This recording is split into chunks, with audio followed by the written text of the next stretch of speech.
क्यों ये टकराव इतनी दूर तक पहुंच रहा है? क्या ये हो सकता है कि 3 बार परमिशन ली गई हो मुख्यमंत्री की तरफ से, उसके बावजूद ये खाली कुर्सियां दिखाई जाएं और मीडिया में आ जाएं?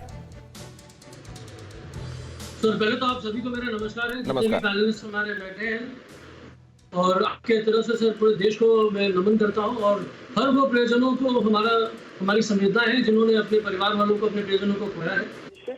जहाँ तक कोविड का सवाल है, और सर जहाँ तक ये बात है, ये जो फोटोशॉप वाली जो सरकार है ना, इनकी जो मार्केटिंग फोटोशॉप करने वाली जो सरकार है, ये पूरे विश्व ने देख लिया है, पूरे देश ने उसको अपने में ढाल लिया है कि भैया जितने भी फोटो इन लोग को छापने हैं, इनके फेक सेल, मीडिया सेल से आ जाएंगे। और ये बहुत तरीके से सर, इनके पास बहुत अच्छे डायरेक्टर्स हैं और इनके पास बहुत अच्छे वो क्या बोलते हैं सर, फोटोग्राफर, टेक्निकल टर्म है बॉलीवुड में, पता नहीं मुझे याद नहीं, सिनेमाटोग्राफर जो भी है, ये लोग उसके तरीके से चलते हैं सर। हम सेवा कर रहे हैं। अब दीदी आई, वो एयरक्राफ्ट से उनको लेट हो गई पहुंचने में, उसके बावजूद भी वो उनको वेट करने के लिए बोला गया। उन्होंने एसपीजी को बोला भैया हमको और भी जगहें जानी है, हमारा सारा मीटिंग का प्रोसीजर मेरे पास रेडी है, हम प्रधानमंत्री को बताना चाहते हैं। बोला कि आप 1 घंटा वेट करिए। जबकि वो कॉन्फ्रेंस रूम में जैसी गए तो वो चली गई उनसे मिलने। उनको मिलकर उन्होंने याद कराया कि भाई ये कुछ इलाके हैं, मिदनीपुर और ये जो सुंदरबन का इलाका है, इसके लिए आपको स्पेशल पैकेज की हमारी जरूरत है, आप इसका प्लीज इसको ध्यान रखें।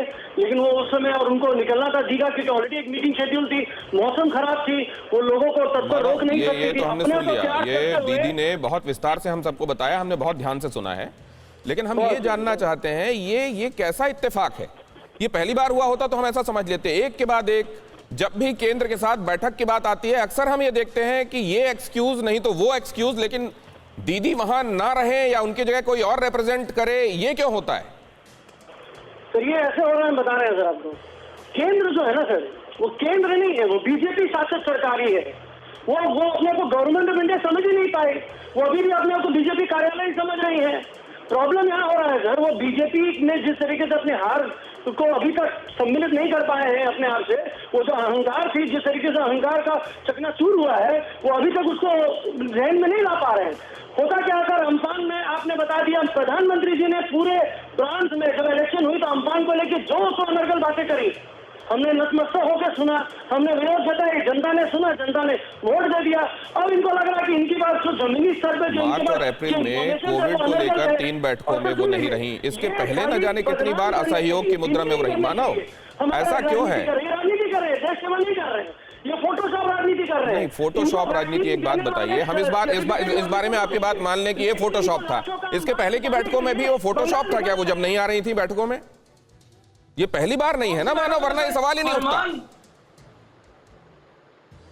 सर कुछ आवाजें आपकी नहीं आ रही हैं सर, कट चलिए मानव, तो आपके पास आवाजें आए, इंश्योर कराते हैं, फिर आपके पास लौट कर आता हूं मैं। सारंगी जी, मैं आपके पास आ रहा हूं, 1 सेकंड। अपराजिता जी के पास मुझे जाने दीजिए। अपराजिता जी, ये बात उठाई गई है, हाथ जोड़कर कहा गया है, ये तक कहा गया है कि बोलिए तो मैं आपके पैर छू लूं, लेकिन मुझको जनता के काम करने दीजिए। मैंने शपथ भी नहीं ली थी, तब आप आरोप लगा रहे थे। शपथ लगाने के बाद न जाने कितनी टीमें भेज दी और आज तक भी चैन से बैठने नहीं दे रहे हैं। लोगों का काम कब कर पाऊंगी? आप सबको मेरा नमस्कार। टीएमसी के प्रवक्ता को हम सबने सुना, देश ने सुना।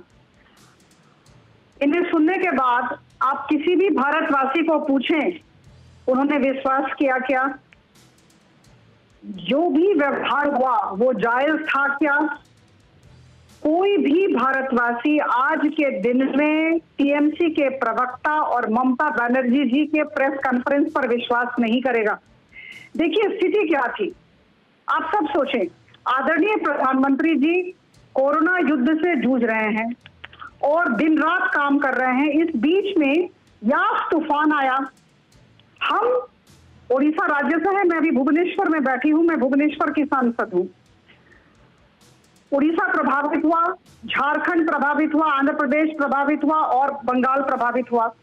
और इसके बाद सारे कामों को दरकिनार करके इसे प्राथमिकता समझकर, सर्वोच्च प्राथमिकता समझकर आदरणीय प्रधानमंत्री जी भुवनेश्वर आए और भुवनेश्वर में लैंड किया, यहाँ मीटिंग ली, उड़ीसा मुख्यमंत्री के साथ मीटिंग ली और उसके बाद बंगाल गए, वहां दौरा किया और उसके बाद उन्होंने मीटिंग लेने की इच्छा जाहिर की। और मीटिंग के बारे में मैं आपको बता दूं, पहले से कहा गया था, एजेंडा गया हुआ था, क्योंकि यहाँ भी आया था, उड़ीसा राज्य में भी एजेंडा आया था, झारखंड भी गया था, सब जगह उनका गया था, टूर प्रोग्राम जाता है। और इसी क्रम में पश्चिम बंगाल भी गया।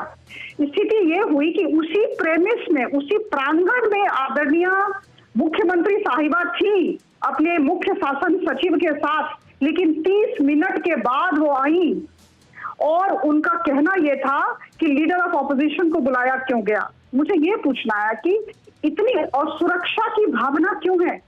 अगर बुलाया भी गया तो वो विधायक हैं, उनका सामना ये क्यों नहीं कर पाती है? शुभेंदु अधिकारी जी का सामना क्यों नहीं कर पाती? मैं आपको एक वाक्य में कुछ कहना चाहती हूँ। उन्होंने कहा कि ये नॉर्म नहीं है, बाकी जगहों पर भी अगर ये किया जा रहा होता तो मेरे गले उतरता।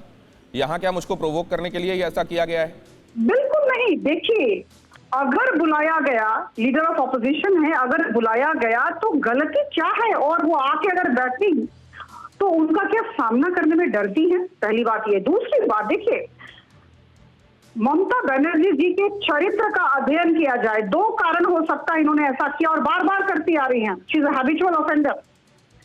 पहली बात, इनके चरित्र का आयाम है, विनम्रता का अभाव है, कहीं ना कहीं अहंकार है और अपरिपक्वता है। मुझे तो लगता है अपरिपक्वता बहुत प्रचुर मात्रा में है। और जितना मैंने सुना है, वहां के अधिकारी की बातें ये नहीं सुनती हैं। और दूसरी बात मैं आपको कह दूं कि अखबार की सुर्खियों में रहना चाहती हूँ।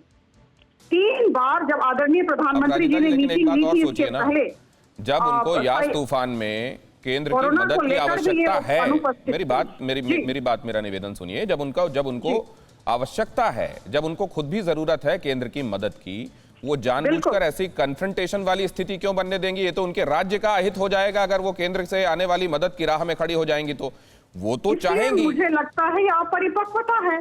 और सबसे बड़ी बात है, जितना मैंने सुना है, ये क्या इमेच्योरिटी है? ये नहीं सुनती है। क्या ममता बनर्जी जैसी सीजन्ड पॉलिटिशियन, उनका कौन सा टर्म है ये बताने की हमारे दर्शकों को आवश्यकता नहीं है? क्या वो इमेच्योर हैं?